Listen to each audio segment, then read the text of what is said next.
Welcome to Cooking with John, Maydays. Blunt.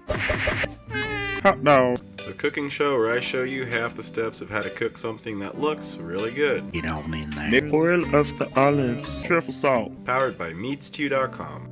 Today I'm going to be going over a simple recipe for a bacon-wrapped pork medallion using meatstew.com's applewood smoked bacon, Kickin Cajun seasoning, and pork tenderloin. Season your pork tenderloin with the Kickin Cajun seasoning and let it sit for at least 1 to 2 hours. Pork.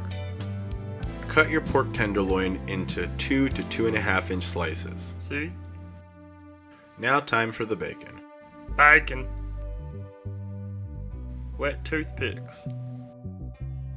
Take the bacon and wrap it tightly around the pork medallion. Use a wet toothpick to secure everything together.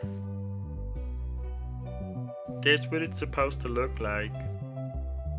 Set your grill to low heat and grab your tongs. Give about 5 to 6 clicks just to make sure that they're working properly before you set your pork on the barbecue.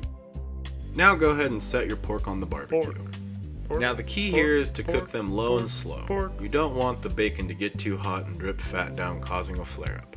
Cook the pork for at least 7 to 8 minutes per side. When the pork is about 1 to 2 minutes from being done, take a blowtorch and char the edges. This will give the bacon a nice crisp, and it's also fun to play with fire.